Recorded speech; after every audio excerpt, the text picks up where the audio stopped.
What's up, YouTube family? It's your boy Caleb Can Talk, and this is Proof, episode 3.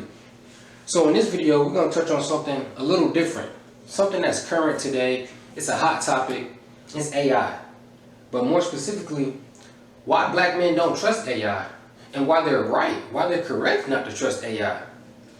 Because AI simply is a tool, and most tools are not dangerous. Just like a gun isn't dangerous until someone picks it up. But you have to look at who's giving us this tool, who's pushing AI onto us and onto mainstream society, and that's the government. The government introduced AI and is popularizing it simply because the rise in AI means the rise in unpaid labor for the government. So of course they're going to push it.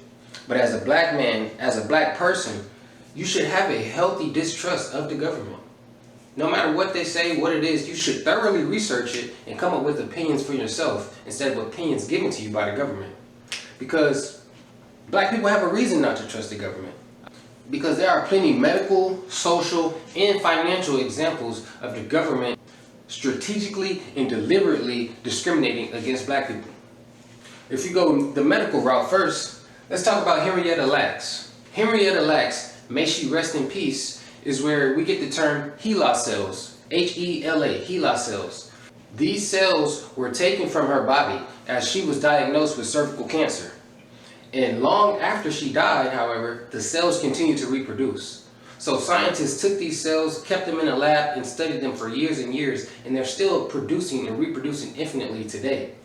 And these HeLa cells led to the development of the polio vaccine and numerous developments in cancer research and other diseases and ailments. But was Henrietta Lacks' family given any compensation for this? Of course not. Have the developments that came from her undying cells and thus her living body been used to benefit any black people? Of course not. However, they do take her cells and have used them to inspire artworks that you can find across the world in museums, but also develop plenty of new vaccines and medical treatments like I told you about.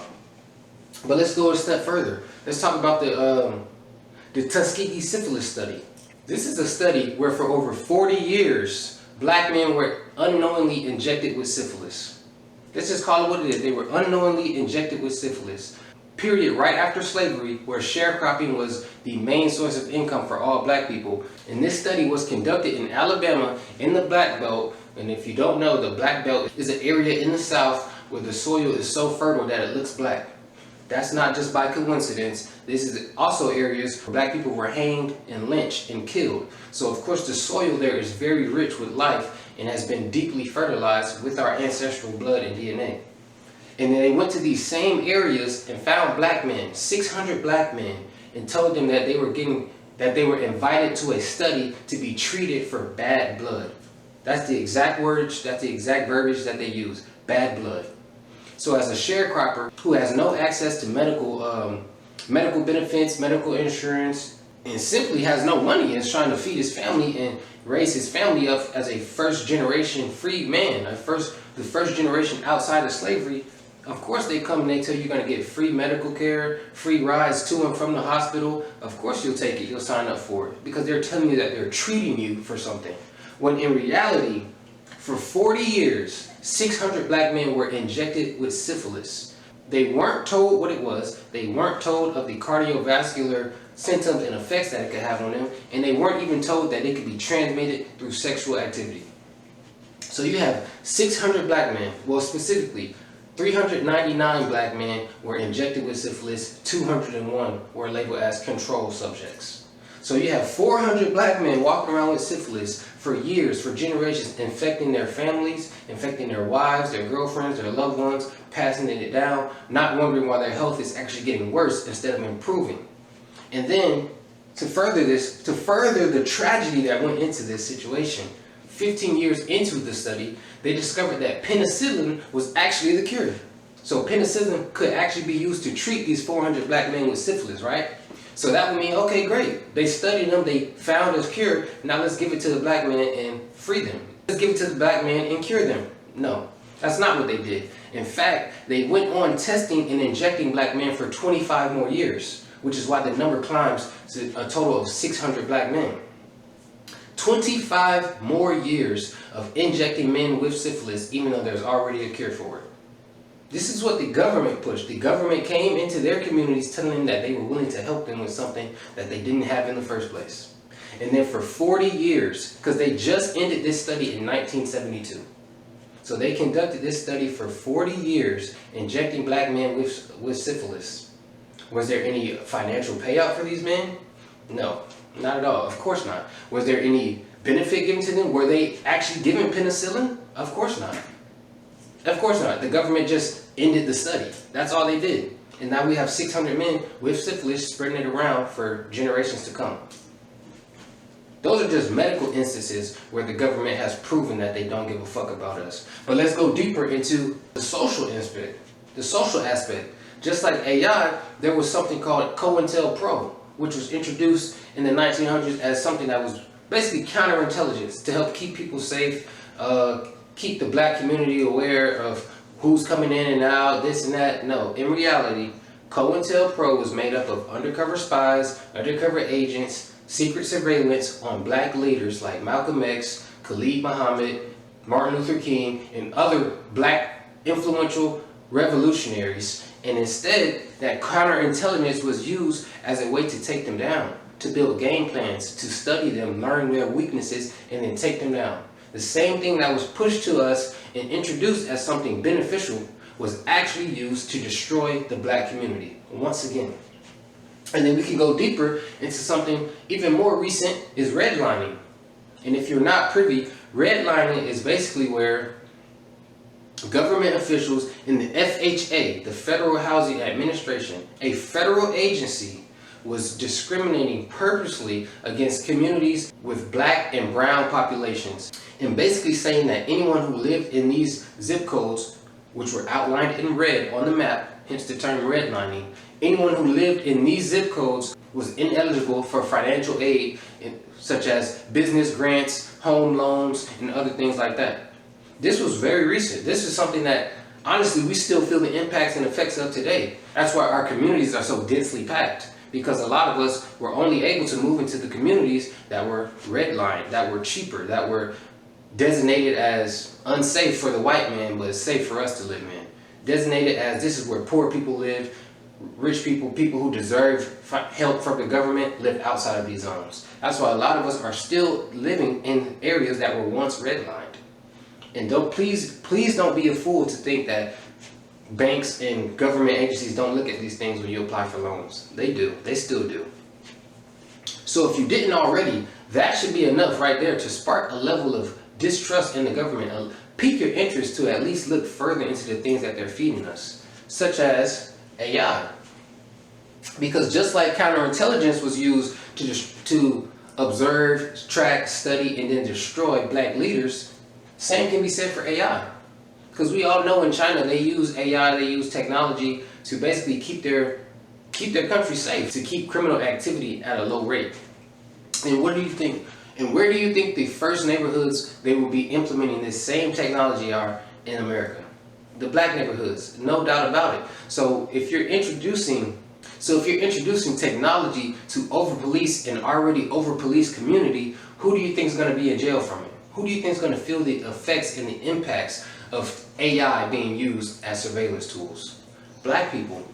Not saying that black people commit more crimes, but black people are already over-policed, and then you add more technology, more surveillance, of course you're going to find more crime. So these tools can be beneficial, as we've seen in other countries. However, in the hands of the wrong person or the wrong government, they will be used to destroy you. They will be used to find ways to exploit you, criminalize you, and then exploit your body for free labor.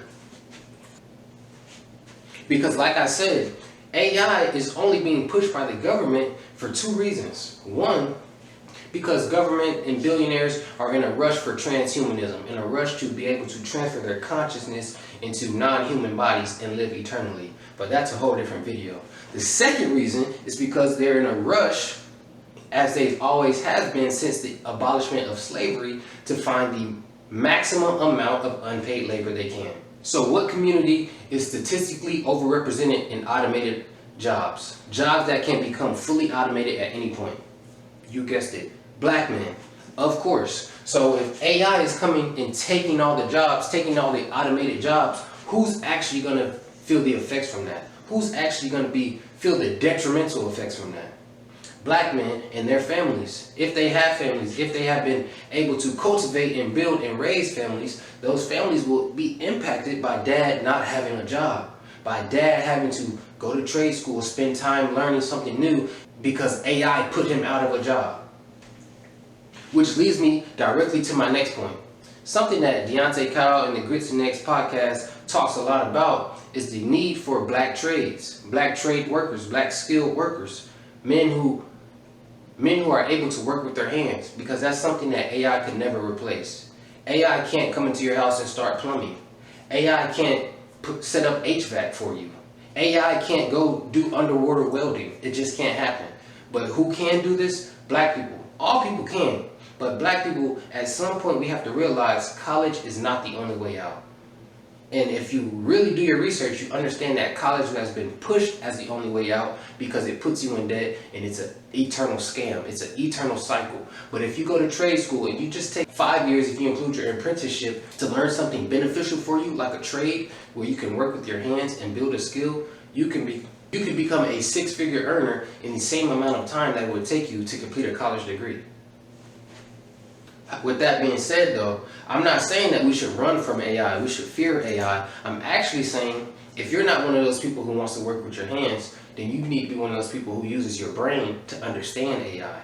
You need to be taking these courses. YouTube University, Google University, Harvard is offering free courses right now. And to spite Donald Trump and the government, Harvard is offering free courses. Harvard University is offering free courses on AI and on, I think, over 100 different subjects. But whether you use Harvard, you use YouTube, you use whatever, or you even take an internship, you need to actively find a way to learn about these skills. Because just like people who refuse to learn about the internet eventually became obsolete, you choosing not to learn AI is not benefiting you. You're not hurting anyone. You're not making the government scared because you're not learning. All you're doing is putting yourself behind the 8 ball, when instead you could be trying to learn AI so you can leverage it.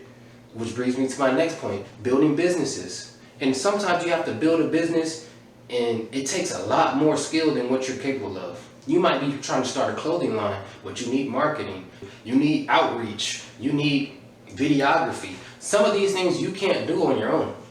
So you need to build a community of like-minded people who are also on the same path as you. But if you're doing it by yourself, that's where AI comes in. Have AI do your outreach, have AI do your SMS blasts, have AI do your cold calling, something that you would not want to do yourself, but you could do yourself, automated with AI. So then you can focus more on the creation. You can focus more on coming up with ideas, designing something that AI can't do. And then let AI run the parts of your business that are lame, boring, and honestly can be done by Fiverr. The same work that you would outsource on Fiverr, you could outsource to AI, but you have to learn how to use it first. And in doing so, you have to remember one key thing. AI should be used for automation, not ideation. Meaning AI should be used to make your business run smoother, not to come up with the business for you, not to brainstorm ideas for you, but to push them out so you can spend less time trying to push a product and just make the product.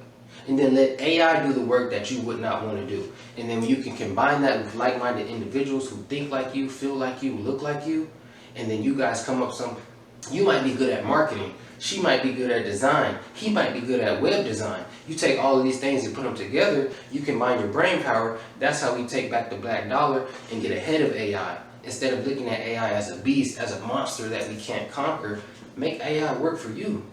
Because at the end of the day, like I said in the beginning, AI is a tool. And a tool is only dangerous to someone who wants to use it for bad. But if you want to use it for good to benefit your community, there are plenty of ways to do that with AI. So as a black man, or as anybody watching this video, I implore you to learn AI, learn the skills, learn how to do prompting, learn how to code, learn something that can make the AI benefit you. And if we have enough people thinking like that, eventually we can have our own black-owned tech companies, black AI companies. But at some point we have to want that. we have to come together as a community and decide that we're not going to be scared. We're not going to fall victim to another cycle of something else being introduced, us being weary of using it, and now 20, 30 years later, we like, damn, I should have learned AI. Don't be that guy. Learn it today. I promise you, AI can be a tool that's beneficial for your life.